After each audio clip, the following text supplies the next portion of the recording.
അസ്സലാമു അലൈക്കും വറഹ്മത്തുള്ളാഹി വബറകാതുഹു. ഒരിക്കൽ ബഹുമാനപ്പെട്ട ഇബ്രാഹിമുൽ ഖവ്വാസ് റളിയല്ലാഹു അൻഹു അവിടുത്തെ ഒരു കൂട്ടുകാരൻ, ഒരു നസ്രാനിയായ കൂട്ടുകാരനും രണ്ടാളും ഒരു ദീർഘ യാത്ര പോവുകയാണ്. പണ്ടത്തെ യാത്ര എന്ന് പറയുമ്പോൾ അത് വല്ലാത്ത കഷ്ടപ്പാടിൻ്റെ യാത്രകളാണല്ലോ. അങ്ങനെ കുറേ ദിവസങ്ങൾ നീണ്ടു നിന്ന ഒരു യാത്രയായിരുന്നു.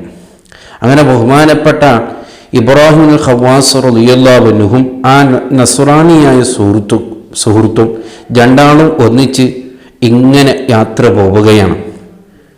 വളരെ കഷ്ടപ്പെട്ടു, വളരെ പ്രയാസപ്പെട്ട് അവർ ഇങ്ങനെ മുന്നോട്ട് പോകുമ്പോൾ കുറേ ദിവസങ്ങളൊക്കെ കഴിഞ്ഞപ്പോൾ അവരുടെ കയ്യിലുണ്ടായിരുന്ന ഭക്ഷണങ്ങളൊക്കെയും തീർന്നുപോയി.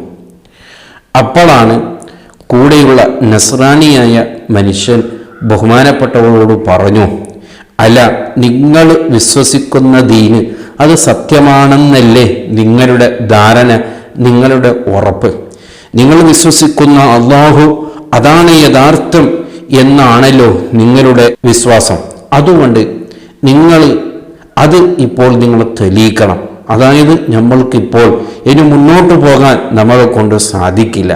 അപ്പോൾ നിങ്ങളെ റബ്ബിനോട് ചോദിച്ച് ഏത് സമയത്തും എങ്ങനെയും സഹായിക്കാൻ അധികാരമുള്ള റബ്ബാണെന്നല്ലേ നിങ്ങൾ വാദിക്കുന്നത്? കുറച്ച് ദിവസത്തേക്ക് ഭക്ഷണം ആവശ്യമുണ്ട്.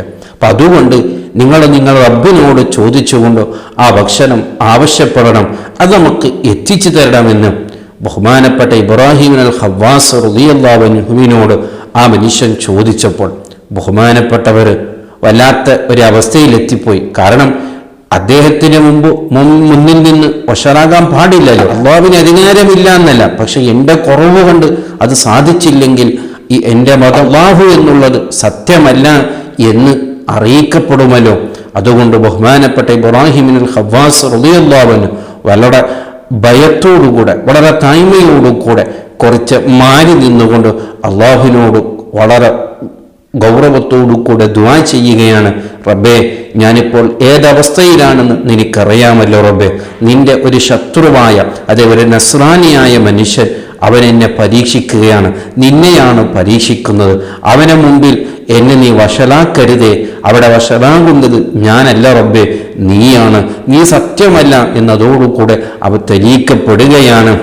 അതുകൊണ്ട് അല്ലാഹുവേ, ഇപ്പോൾ ഈ അവസ്ഥയിൽ എന്നെ നീ സഹായിക്കണേ എന്ന് പറയുന്ന താമസം അത്ഭുതം. ബഹുമാനപ്പെട്ടവർ ദുആ ചെയ്താൽ ഉത്തരം കിട്ടുന്ന ആളായിരുന്നു. അതുകൊണ്ട് അല്ലാഹു സുബ്ഹാനഹു വ തആല ആ സമയത്ത് തന്നെ അത്ഭുതം എന്ന രീതിയിൽ അവർക്ക് വേണ്ട രീതിയിലുള്ള ഭക്ഷണങ്ങളൊക്കെയും അവിടെ എത്തുകയാണ്. ഒരു നിരക്കും ഭക്ഷണം കിട്ടാൻ സാധ്യതയില്ലാത്തൊരവസ്ഥയിൽ ഭക്ഷണം കിട്ടിയപ്പോൾ അദ്ദേഹം അത് സമ്മതിക്കുകയാണ്. അങ്ങനെ അവിടെ വളരെ സന്തോഷത്തോടുകൂടെ ബഹുമാനപ്പെട്ടവർക്കും വല്ലാത്ത സന്തോഷമായി, ഒന്നും കൂടി ഇസ്സത്തായി. എൻ്റെ റബ്ബ് ചോദിച്ചപ്പോൾ നൽകിയല്ലോ. നസ്രാനിയായ ഒരു സുഹൃത്തിൻ്റെ മുമ്പിൽ എനിക്ക് ഒന്നും കൂടി ഉഷാറാകാൻ, എൻ്റെ മതത്തിൻ്റെ ആ കഴിവ്, എൻ്റെ റബ്ബിൻ്റെ കഴിവ് കാണിച്ചു കൊടുക്കാൻ എന്നെക്കൊണ്ട് സാധിച്ചുവല്ലോ എന്ന് അദ്ദേഹം ബഹുമാനപ്പെട്ട വളരെ സന്തോഷത്തോടു കൂടെ ആ യാത്ര മുന്നോട്ട് പോവുകയാണ്.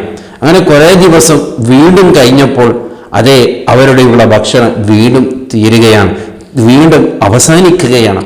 ആ സമയത്താണ് ബഹുമാനപ്പെട്ട ഇബ്രാഹിമുൽ ഖവ്വാസ് റളിയല്ലാഹു അൻഹു അദ്ദേഹത്തിനോട് ഒരു പരീക്ഷണം ചെയ്തു. നേരത്തെ എന്നെയല്ല നിങ്ങൾ പരീക്ഷിച്ചത്, ഇപ്പോൾ നിന്നെ ഞാൻ പരീക്ഷിക്കുകയാണ്. നിന്റെ നസ്രാനി മതം അത് സത്യമാണെന്നല്ലേ നിന്റെ വിശ്വാസം? എന്നാൽ നിന്റെ റബ്ബിനോട് നീ ചോദിച്ച്, ഞാൻ മുമ്പ് ചോദിച്ച് എൻ്റെ റബ്ബിനോട് ചോദിച്ച് ഞാൻ ഭക്ഷണം എത്തിച്ചതുപോലെ നീ നിന്റെ റബ്ബിനോട് ചോദിച്ച് ഭക്ഷണം എത്തിക്കുമോ എന്ന് ബഹുമാനപ്പെട്ട ഇബ്രാഹിമുൽ ഖവ്വാസ് റളിയല്ലാഹു അൻഹു അദ്ദേഹത്തിനോട് ചോദിക്കുകയാണ്. അപ്പോൾ അദ്ദേഹം വളരെ ധൈര്യത്തോടുകൂടെ എൻ്റെ റബ്ബിനോട് ചോദിച്ച് ഞാൻ ഭക്ഷണം വാങ്ങിത്തരാമെന്ന് പറഞ്ഞ് അങ്ങനെ ബഹുമാനപ്പെട്ടവരിൽ നിന്ന് കുറച്ച് വിദൂരം പോയി അദ്ദേഹം ദുആ ചെയ്യുകയാണ്. ഇത് കണ്ടപ്പോൾ ഇബ്രാഹിമുൽ ഖവ്വാസ് റളിയല്ലാഹു അൻഹു വല്ലാത്ത ഭയം തോന്നി, വല്ലാത്ത പേടിയാവാൻ തുടങ്ങി. കാരണം അദ്ദേഹത്തിന് എന്തൊരു ഉറപ്പാണ്, അത് കിട്ടിയാൽ പിന്നെ ഇവിടെ ഏത് സത്യമാണെന്ന് അറിയിക്കപ്പെടുമോ? അങ്ങനെ അദ്ദേഹം കുറച്ചു നേരം ദ്വാരക്കളോടുകൂടെ സുബ്ഹാനല്ലാഹ്, അത്ഭുതം എന്ന രീതിയിൽ അവിടെ നിന്ന് ഭക്ഷണം എത്തുകയാണ്. നേരത്തെ ഭക്ഷണം കിട്ടിയതുപോലെ, ബഹുമാനപ്പെട്ട ദുആ ചെയ്തപ്പോൾ ഭക്ഷണം കിട്ടിയതുപോലെ ഇദ്ദേഹത്തിനും ഭക്ഷണം കിട്ടുകയാണ്. ഇത് വളരെ കണ്ടപ്പോൾ ബഹുമാനപ്പെട്ടവർക്ക് ആ ഭക്ഷണം തിന്നണോ വേണ്ടയോ വല്ലാത്ത ഭയമാണ്, വല്ലാത്ത പേടിയാണ്. എന്ത് ചെയ്യാനാണ്? അദ്ദേഹം എൻ്റെ മുമ്പിൽ വിജയിച്ചിരിക്കുകയല്ലേ. അദ്ദേഹം വിജയിച്ചതിലല്ല പ്രശ്നം, പക്ഷെ അദ്ദേഹത്തിൻ്റെ ദീന്, അദ്ദേഹം വിശ്വസിക്കുന്ന നസ്രാനി മതം അത് സത്യമാണെന്നല്ലേ ഇവിടെ തെളിയിക്കപ്പെടുന്നത്. ഇപ്പൊ എന്തു ചെയ്യും? ഇങ്ങനെ ഇരിക്കുമ്പോഴാണ് അദ്ദേഹം പുഞ്ചിരിയോടുകൂടെ ബഹുമാനപ്പെട്ട ഇബ്രാഹിം ഖവ്വാസ് റളിയല്ലാഹു അൻഹുവിനെ നോക്കിക്കൊണ്ട് പറയാണ്, നിങ്ങളൊന്നും ഭയപ്പെടേണ്ട, നിങ്ങളൊന്നും വിഷമിക്കേണ്ട. ഞാൻ ഈ ദുആ ചെയ്ത് തന്നത്, ഈ ഭക്ഷണം എത്തിച്ചത് എൻ്റെ മതത്തിൽ വിശ്വസിച്ചിട്ടല്ല. നിങ്ങൾ നേരത്തെ നിങ്ങൾ ഏത് റബ്ബിനോടാണ് ചോദിച്ച് ഭക്ഷണം വാങ്ങിയത്, അതേ റബ്ബിനോടാണ് ഞാനും വാങ്ങിയിട്ടുള്ളത്. ഞാൻ നേരത്തെ തന്നെ നിങ്ങളെ മതത്തിൽ ഞാൻ വിശ്വസിച്ചിട്ടുണ്ട്, റബ്ബിനെ വിശ്വസിച്ചിട്ടുണ്ട്. ഇതിനു മുമ്പ് നിങ്ങൾ റബ്ബിനോട് ചോദിച്ചപ്പോൾ എത്ര അത്ഭുതകരമായിട്ടാണ് ആ ഭക്ഷണം റബ്ബ് നമുക്ക് എത്തിച്ചു തന്നിട്ടുള്ളൂ. ആ സമയത്ത് തന്നെ ഞാൻ ഉറപ്പിച്ചു, അതെ നിങ്ങൾ വിശ്വസിക്കുന്ന മതം അത് സത്യമാണെന്ന്, നിങ്ങൾ വിശ്വസിക്കുന്ന റബ്ബ് അത് സത്യമാണെന്ന്. ഞാനും ഇപ്പോൾ ദുആയത് അത് തന്നെയാണ്.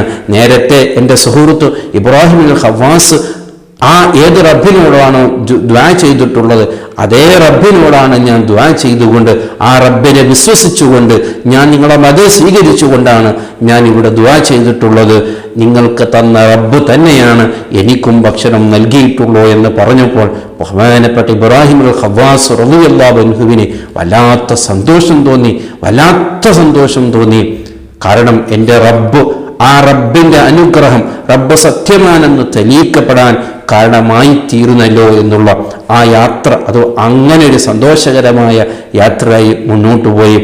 വളരെ ഗൗരവമേറിയ ഒരു വിഷയമാണ്. കാരണം അതേ അള്ളാഹുവിനെ വേണ്ടതുപോലെ വിശ്വസിക്കുകയും അവനെ അംഗീകരിക്കുകയും ചെയ്താൽ തീർച്ചയായും റബ്ബ് നമ്മെ സഹായിക്കും. അല്ലാഹു സുബ്ഹാനഹു വ തആല നമ്മുടെ ഈമാൻ വർദ്ധിപ്പിച്ചു തരുമാറാവട്ടെ. സലാമു അലൈക്കും വറഹ്മത്തുള്ളാഹി വബറകാതുഹു.